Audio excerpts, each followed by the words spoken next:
Well, it's very good to see you all again. Unfortunately, today I have an emergency alert for all of you out there who have pets, who have companions, and who have animals.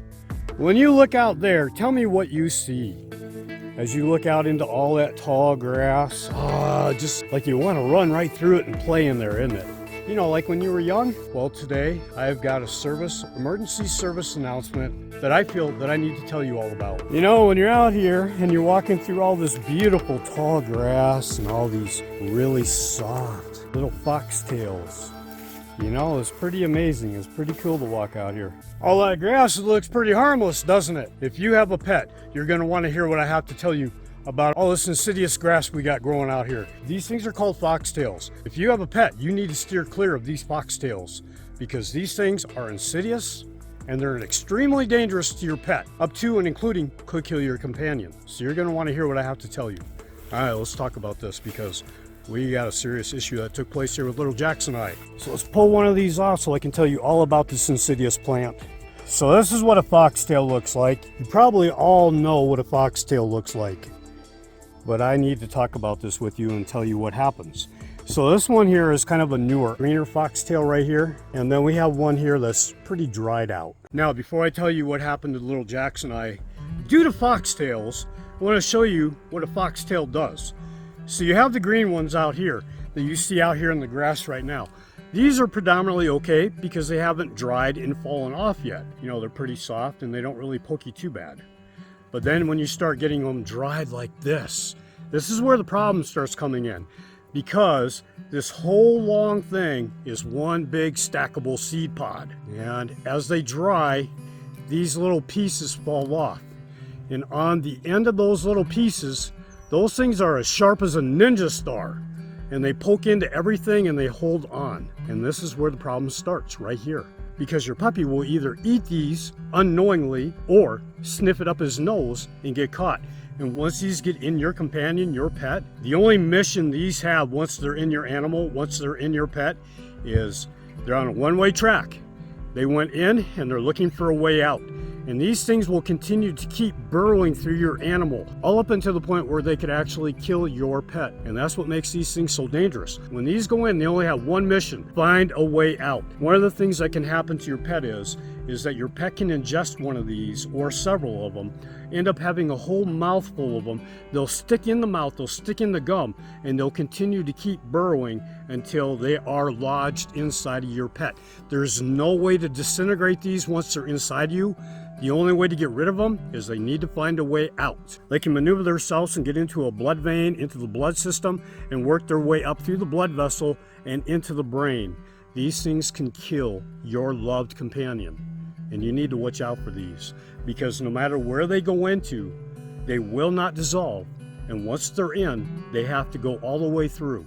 So whether it be into the heart, whether it be coming out the eye, whether it be in a blood vessel that goes to the heart or into the brain. And what these things did to Jax, it made him insane. I mean, literally insane. So at all costs, you want to stay away from foxtails. You see how as they get dried and old, they start to pull apart. And each one of those long stems has a seed pod on the end of it. And those things are so sharp. I mean, they literally can either hit the ground or get in your pet, and they get lodged immediately. This isn't something water or bread can take care of. Once these guys are inserted into your animal, into your pet, into your companion, there's only one way for it to go, and they need to find a way out. And where that might be, we have no idea. And that's what happened to little Jax. We really went through quite the turmoil here. It was insane. It was so difficult to watch him go through what he went through. It was, at best, a living nightmare. I didn't know the gravity or the seriousness of them. But anyway, here we are today. So let me tell you the story about what happened to little Jax and I with these insidious foxtails. I'm going to insert a clip here from the other day when I took him to the vet. So we've had a long night with Jax, and I currently have him at the vet in Flagstaff right now. It's been a really long night. He's got foxtails. Never even knew that was a thing. And so now we're going to have, Jax is probably going to have to be put to sleep. There you go, buddy.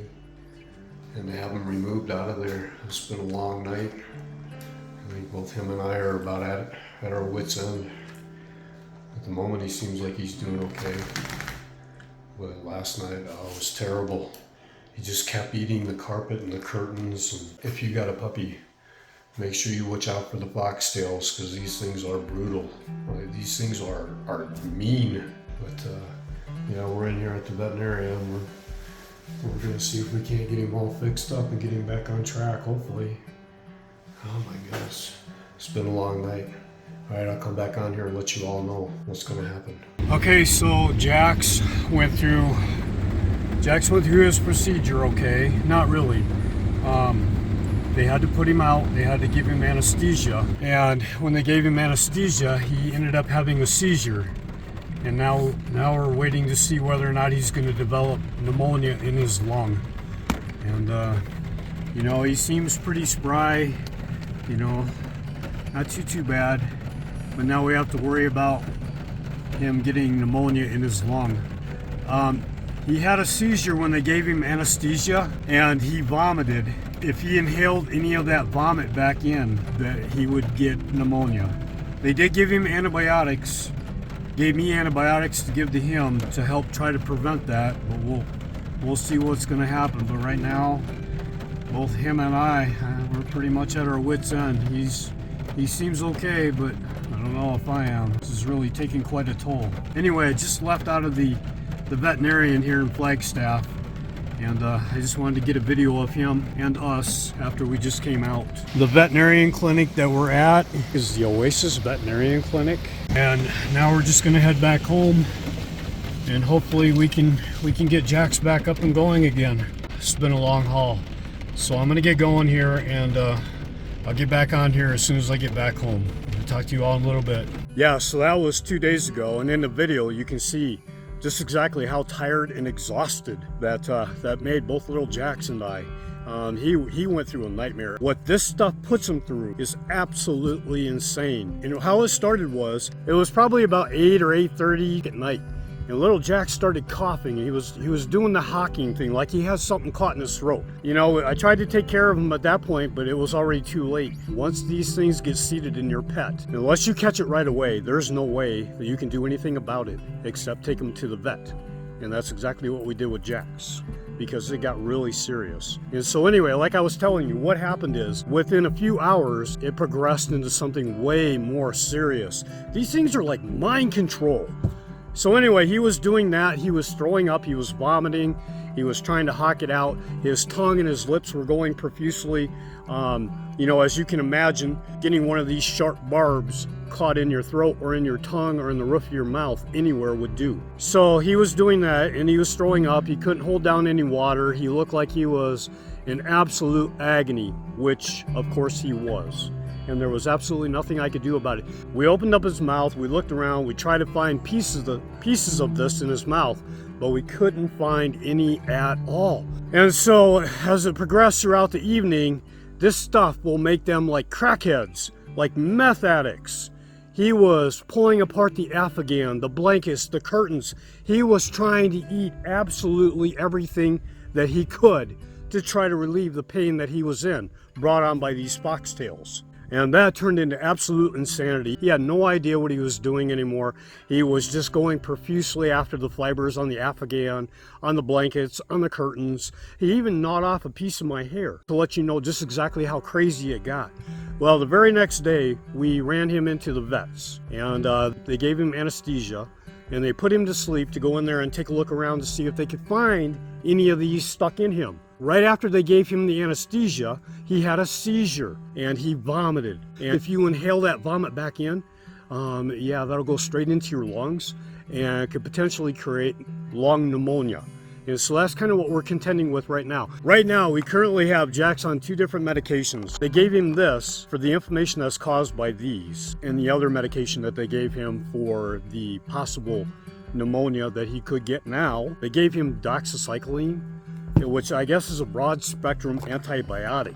So that's currently where we're at right now. If you have any questions about these, and I realize that a lot of people will probably watch this video and go like, yeah, whatever. Do not disregard this warning, because what this will cost you is an awful lot of money. And not only that, they can kill your companion. So You know, don't dismiss this. Take this very seriously. The veterinarian place that I took him in Flagstaff was Aspen Veterinarian Clinic, and I've got to give props to those people. They did an awesome job taking care of my little buddy, and you know, they saved his life. Well, scratch that. They did an awesome job. I mean, the best they could underneath the circumstances. Now, what they said is that if he had any of these still in him, they'd have to work themselves out. And what happens is they not only get them in their mouth, in the roof of the mouth, but they get them back along the side here in their tonsils. They get all hung up in there. And like I said, they're not going to dissolve once they're in your pet.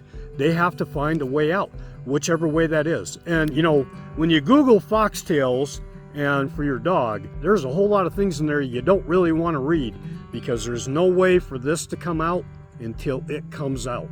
And that's the really scary part. And right now with little Jax, I mean, I'm in a lot better way than I was the other day. The other day I was in tears. Seeing my little companion in that kind of pain was, you know, I've seen a lot of things in my life, but to watch Jax go through that, it was complete misery. It was torture for both him and I for the love that I have for Jax. If you see these, be very, very careful.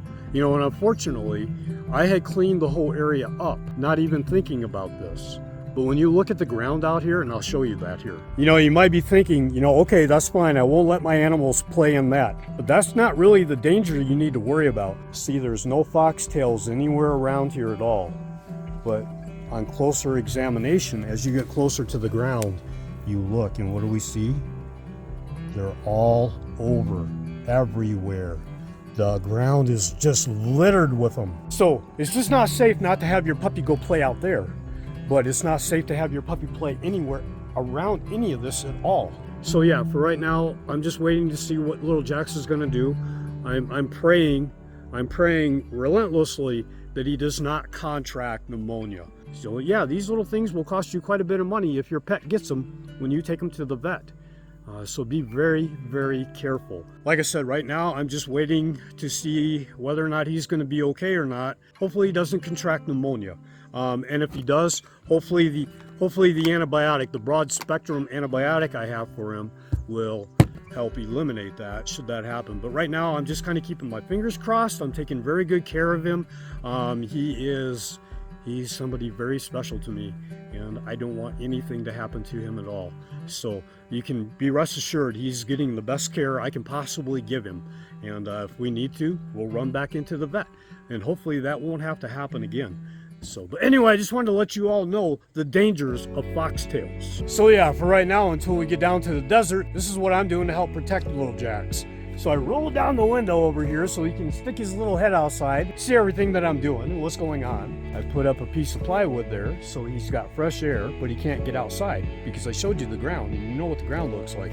Completely littered with a foxtail. Come here, little Jax, come here. There, buddy. There he is. Everybody wants to see how you're doing. How you doing, little buddy? Ah, there you are. We seem to be hanging in there okay for the moment, but only time's going to tell at this point. You want to say hi to everybody? Here, say hi to everybody. Oh. Yeah, pretty crazy with those foxtails. So take heed to my warning, because you know, when it happens, there's absolutely nothing you can do about it. And if it's bad enough, you're going to end up taking your pet to the vet. And that vet is going to cost you a tremendous amount of money to try to make your companion better. Didn't expect that and didn't see that one coming at all. All right, well, I'll keep you all posted. I'll put on the community tab every day for probably the next week to give you a picture and to let you know how Jax is doing. In the meantime, heed my warning, be careful, be cautious. You don't want to lose your loved one, you don't want to lose your companion over this nasty stuff out here. And I know you're all looking forward to the giveaway that we're going to be doing. We're going to be giving away one of those red camp stoves, and that'll probably be the very next video that I put out. I mean, it would have been this one had not all this stuff taken place with little Jax. So be looking forward to the next video that I put out. Hopefully will be about the red camp stove, and that's where we're going to do the giveaway. So make sure you hit that subscribe button, because you're going to have to be a subscriber in order to be eligible for that red camp stove giveaway. All right, well, until little Jackson, I see you all again. I hope you're all having an absolutely amazing day. Later.